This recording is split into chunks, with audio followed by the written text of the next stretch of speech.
কি আজব এই পৃথিবীর মানুষ। এই ছোট্ট ছোট্ট কুকুর ছানাদের আমি খাবার দেই দেখা সবাই আমাকে বকাবাজ্য করে। আসলে ওদের দোষ কি? ওরা তো অবুঝ। চলেন আজকে আমার সাথে কি ঘটনা ঘটেছে দেখেন।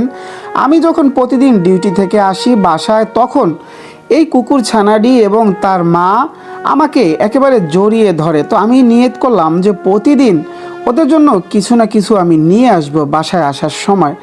তো প্রতিদিনই আমি আনি। এই যে আজকে ওদের জন্য প্রায় 2 থেকে আড়াই কেজি মুরগির পাখনা এবং মুরগির ভালো ভালো যে অংশটা ভুঁড়ি এগুলো নিয়ে এসেছি। তো একটু করে খেয়াল করে দেখেন যে এই ছোট্ট বাচ্চাগুলো আমাকে দেখে একেবারে পাগল প্রায়।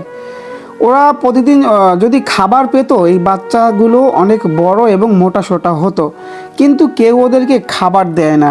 যাদের কাছে খাবার চায় তারাই ওদেরকে মারধর করে। এই যে বড় কুকুরটা দেখেন, এটার একটা ঠ্যাং ভাঙা। কে বা কারা এই কুকুরটাকে একটা ঠ্যাং ভেঙে দিয়েছে। তো একটু খেয়াল করে দেখেন, আমি ওদের জন্য 1 বালতি খাবার নিয়ে এসেছি। ছোট্ট বাচ্চাগুলো আসলে কেমন করে এগুলো দেখলে বলেন কার না মায়া লাগে। তাই আমি নিয়ত করেছি ও প্রতিদিন ওদের কিছু না কিছু খাওয়ানোর চেষ্টা করি।